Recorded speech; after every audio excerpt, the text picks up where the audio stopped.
오늘의 이야기는 평양 세계 청년학생 축전과 평양으로 간 한국의 대학생 임수경 방북 사건에 대한 이야기입니다. 6.25 전쟁이 끝나고 사회 기반 시설과 공업지대가 상대적으로 많았던 북한은 남한보다 일찍 전쟁 복구에 성공했죠. 실제로 60년대 후반부터 1971년도까지 1인당 국민소득이 남한보다 높았습니다. 그리고 70년대 초중반까지만 해도 그렇게 경제 상황이 나쁘지는 않았죠.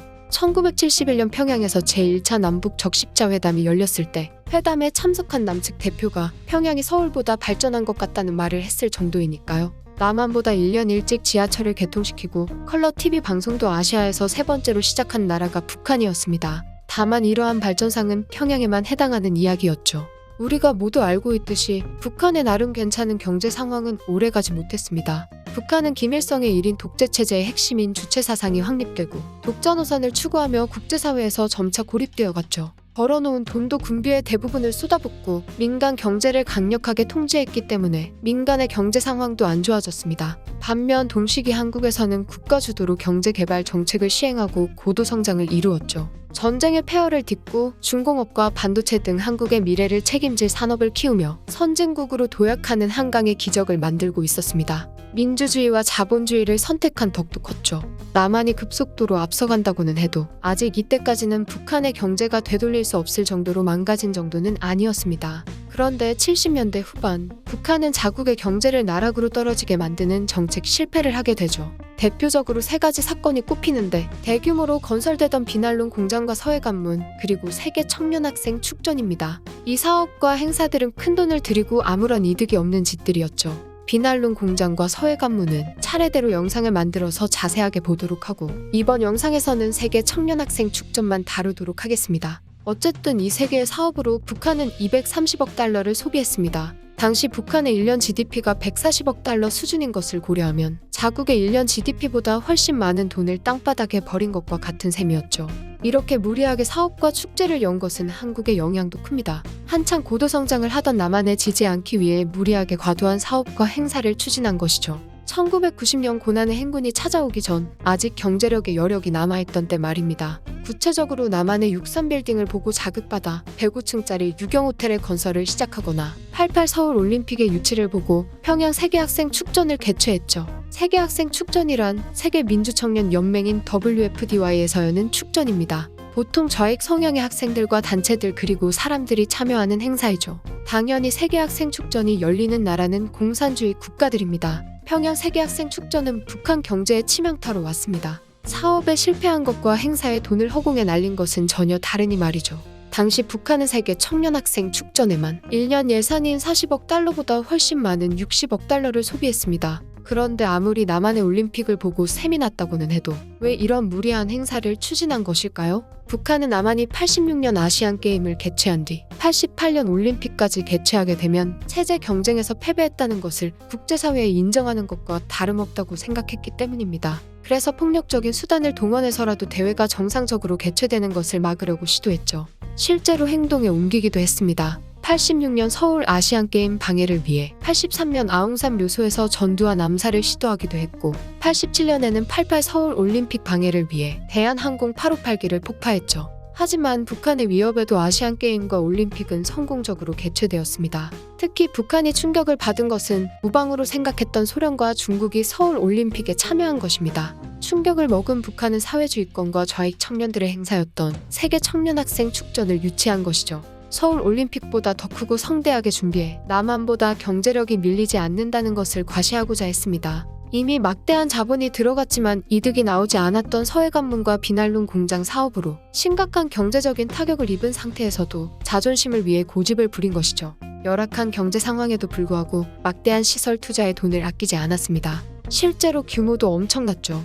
북한의 세계 청년학생 축전은 177개국, 22,000여 명이 참가한 거대한 행사가 되었습니다. 당시 이 정도 규모는 세계 청년학생 축전으로도 이례적이었고 자본주의 진영과 공산주의 진영이 함께 참가한 88 서울올림픽의 160개국 선수 8,391명보다도 훨씬 큰 규모였죠. 북한은 남한의 올림픽보다 더 큰 규모의 행사를 개최했다고 선전하며 자화자찬을 했습니다. 북한은 조선학생위원회 명의로 남한의 통일부를 통해 전국 대학생 대표자 협의회에도 초청장을 보냈죠. 당시 노태우 정부에서는 77선언을 통해 공산권 국가들과 수교를 맺었습니다. 남북 관계에서도 교류와 대화를 주장하고 있었죠. 87년 6월 항쟁 이후 사회적으로 자유로운 분위기와 여소야대라는 상황이었기 때문에 남한 대학생의 북한 축제 참가를 긍정적으로 검토했죠. 결국 전대협 제3기 의장 임종석의 주도 아래 전대협은 평양 축전 참가를 준비했습니다. 당시 신문 기사에서도 대학생들을 평양 축전에 보낸다고 대대적으로 홍보했을 정도였습니다.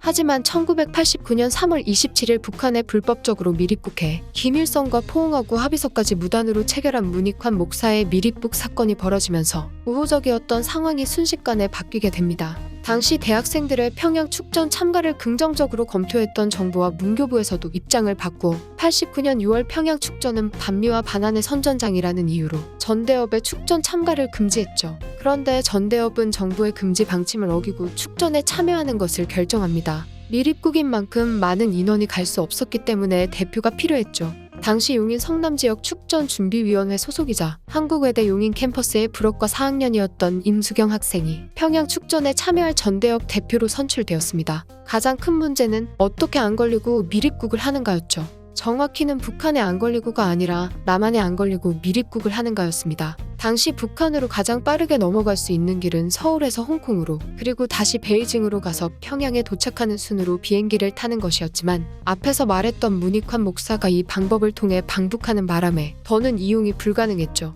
그래서 전대협은 당시 한국처럼 분단되어 있었던 독일을 멀리 우회하는 방식을 이용해 북한에 입국하는 계획을 세웠습니다.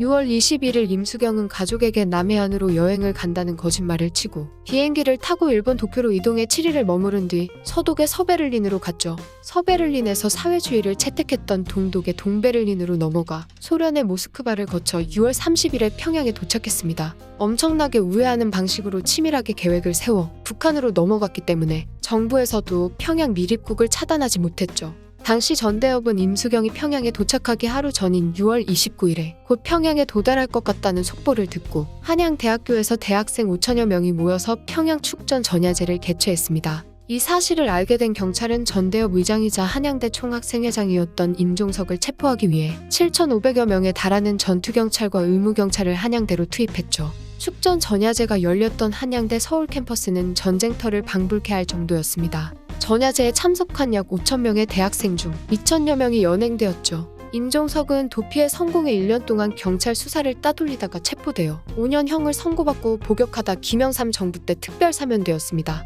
여기서 나오는 임종석은 여러분이 아는 사람이죠. 문재인 정부에서 비서실장을 했던 인물입니다. 한편 임수경은 평양으로 미립국하는 데 성공하고 성명을 발표하죠. 전 세계 언론사에서 임수경의 방북 사실과 성명서를 긴급 타전에 보도할 정도로 파급이 컸습니다. 북한에게도 임수경의 방북은 큰 충격이었죠. 이전에 방북했던 사람들은 남한의 정치인이나 명망과 지위가 높은 사람이었는데 반해 임수경은 젊은 여성에다 중산층 출신의 평범한 대학생이었으니까요. 사회통제가 엄격했던 북한이었음에도 북한 주민들은 남한의 여대생을 보기 위해 몰려들었습니다. 임수경이 지나간 인근 공장까지 몰려든 인파로 마비될 정도였죠.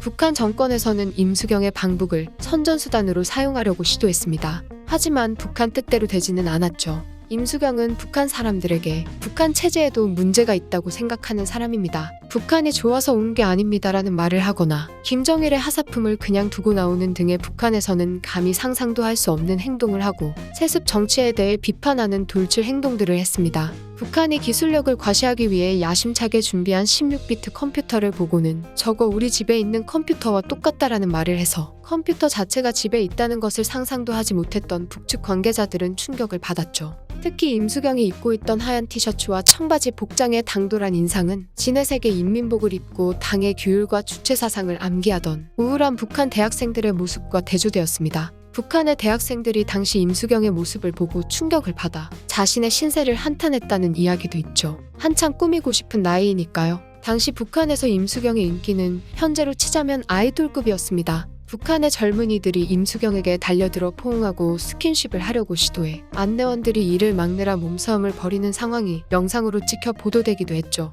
그러던 임수경은 7월 27일 6.25 정전협정일에 판문점을 통해 귀국을 하겠다고 선언합니다. 처음에는 불가하다고 했으나 판문점에 도착한 임수경이 6일 동안 단식 투쟁을 한 끝에 8월 15일 광복절에 문규현 신부와 함께 남한으로 귀국하게 되죠.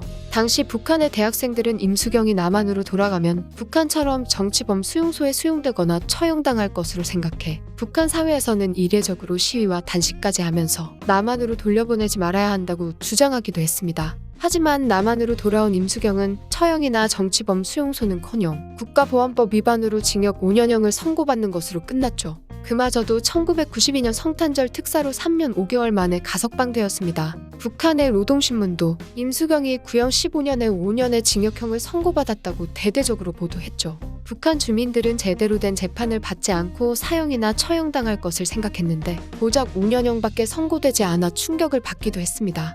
임수경의 방북 사건으로 임수경의 언니는 다니던 언론회관에서 잘렸고 서울시 지하철 공사 공보실장이던 임수경의 아버지는 승진이 막혀버리게 되었지만 면좌제를 적용해 가족 전체를 처형하거나 정치범 수용소로 보내버리는 북한과 비교되는 모습이었죠. 이 때문에 임수경이 북한을 방문해 남한에 대한 인식을 많이 바꾸어 놓았다는 평도 있습니다.